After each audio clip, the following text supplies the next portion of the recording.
It really goes back to the old Jim Rohn quote, which you've almost certainly heard, but it's so prescient here.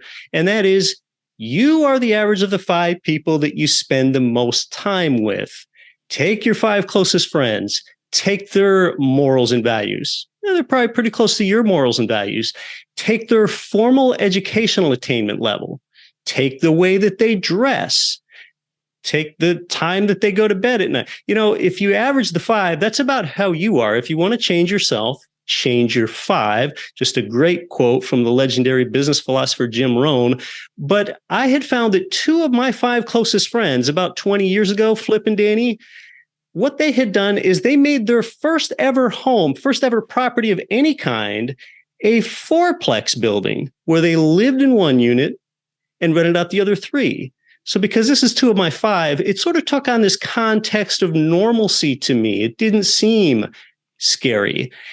And I learned, and I did indeed follow through and make my first ever property of any kind, a fourplex building, like Flip mentioned in the bio there, where I lived in one unit and rounded out the other 3. And this is something very actionable for you, the listener and viewer here, if you want to get started in real estate with a bang.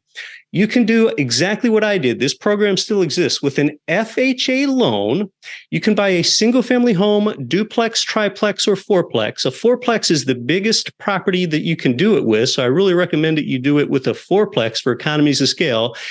If you live in one unit for at least 12 months, if you can make a 3.5% down payment, I didn't have a lot of money. I was just a work-a-day job employee at a state DOT. But I think a lot of people can come up with a 3.5% down payment. And part of that, or all of it, might even be able to be a gift. And then the third thing you need, besides that 12-month owner occupancy period in one of the units and the 3.5% down payment, is just a minimum credit score of 580. That's all you need. Yes, that's all you need. Now, there are some things that you need to avoid and properties that you need to avoid, but that's how you can start with a bang, live in one unit, rent out the other 3, and get the appreciation and the tax benefits on an entire building. That's exactly how I began. You probably saw a picture of it. It was a $295,000 modest fourplex, and the rents in each door were $725. I can still remember that. That is a great actionable way for you to get started. And if you have Veterans Administration benefits, VA benefits, it's 0% down, a 12-month owner occupancy period, and your credit score doesn't even have to be that good. So that's how I began, and that's how you can still get started with a bang today with an FHA loan on a fourplex building. I love that you just gave very actionable advice. Yes. Right? Because very many times we talk at such a high level that people aren't sure where to get started. So when I'm on the phone with investors, I get, where do I start? Which path is right for me? Who do I trust? And Keith here, as a guest on our show, just gave you one of the ways to get started, and a very actionable way if you want to do that fourplex. So just curious, Keith, when you got this fourplex, did you do the rehab or did you hire contractors? I did it myself. I didn't know how to do it. I'm still not a good handyman by nature at all. People must think I'm a good handyman since I own all this real estate in multiple states, but I'm really not. I just know how to identify a good deal and then put the people in place in order to manage it. But yes, I did some of the rehab myself. Actually, one of my 2 friends that had also made their first ever property a fourplex building, I still remember he showed me how to remove the vinyl and replace it with hardwood plank flooring, knock out a pony wall and add this plank flooring. But that's the most sophisticated type of rehab that I've ever done. It is simple to figure out, but I really needed someone to come in the door and show me how to do it. So it actually didn't take too much rehab. It definitely wasn't any sort of BRRRR strategy or fix and flip. It was really a buy and hold property. I love it. And so last question on this topic, because I love this part of getting to know you. Do you still own the fourplex or did you sell it? No, I sold that fourplex after holding it for 11 years because I wanted to take the equity from it.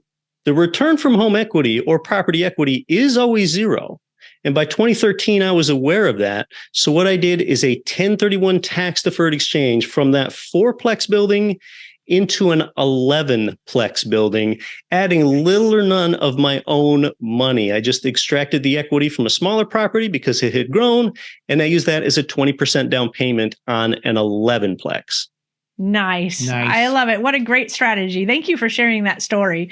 Okay, so I want to go into what we call a Get Real segment. This is really where we tell people about the challenges that we have, whether it's business or real estate. There's always a roller coaster ride of learning, having something happen and failing, and then, realizing that was something that you could learn from and now you can be better. So I know that you have this amazing podcast, and I would call you a very successful businessman as a result of what you've grown, but you're also a real estate investor. So I'm not sure where you want to go with this, but I'd love for you to share some type of get real moment, whether it's business or real estate or even your personal life, that will just allow others to kind of understand that, hey, it's not always rainbows and sunshine. We all go through challenges and we all eventually get over them. Yeah. Gosh, things have gone so well with the Get Rich Education podcast. I don't even know if there's a get real moment there, although I still have my small problems with it from time to time, Shirley. I would say as an investor, I made an early mistake. The first time I ever bought property across state lines, it was in Crowley, Texas, which is just south of Fort Worth. There's nothing wrong with the Crowley market, but I got so enamored of buying this place, my first ever out-of-state turnkey property. You know why? You know the mistake I made? It looked pretty.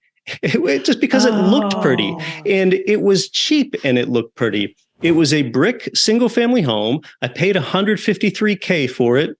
Despite the fact that before I bought it, the property manager that I was going to use in that market told me, hey, they don't think that's a good property for whatever reason. And I never found out why, but for whatever reason, we don't think we're going to be able to keep that one occupied. I bought it anyway. I was like, $153K, even though there was someone with local market knowledge right there that told me not to buy it because they couldn't keep it rented. I just thought it's only $153K for a brick property. I'll buy that. I could never keep it occupied for whatever reason. It was actually a failure, my first ever out-of-state turnkey property. And I sold it because I couldn't keep it occupied. Now, I did sell it for $165K a couple years later, just a little bit more than what I bought it for. But after aging commissions and anything, I didn't make any gain. But, it wasn't a complete tragedy, but really the lesson that I got from this is the market is more important than the property. And your team, especially that property manager, that's actually more important than the property itself. So, I got a hard lesson. I ended up losing my time on that deal and I didn't make any money. So I wouldn't get emotional about it. Investing is not about emotions. If I and my wife are going to live in the brick home ourselves, okay, well, maybe it matters that it looks pretty, but it does not have to look pretty to be profitable. In fact, there's almost a negative correlation there. For long-term rentals, if a property looks too pretty and it's in too good of a neighborhood, it often doesn't cash flow either. So those are some of the lessons that I learned on that. And really just about every one of my turnkey rentals I bought since then have been winners, Danny and Flip. Oh, I love that. So I love the lessons learned because that's really what helps people move past the mistake, right? Is when we can share what happened, what we learned, so that now they don't have to make the same mistake. So thank you so much for sharing that. Investing should be about facts and numbers, not emotions. I might have emotions in my own home, but that has no place in my investment. So that was the lesson learned. Yeah, don't fall in love with a pretty property. Pretty does not matter in a long-term rental. That's right. Pretty does not rent. Yeah. Just because it's pretty doesn't mean it cash flows.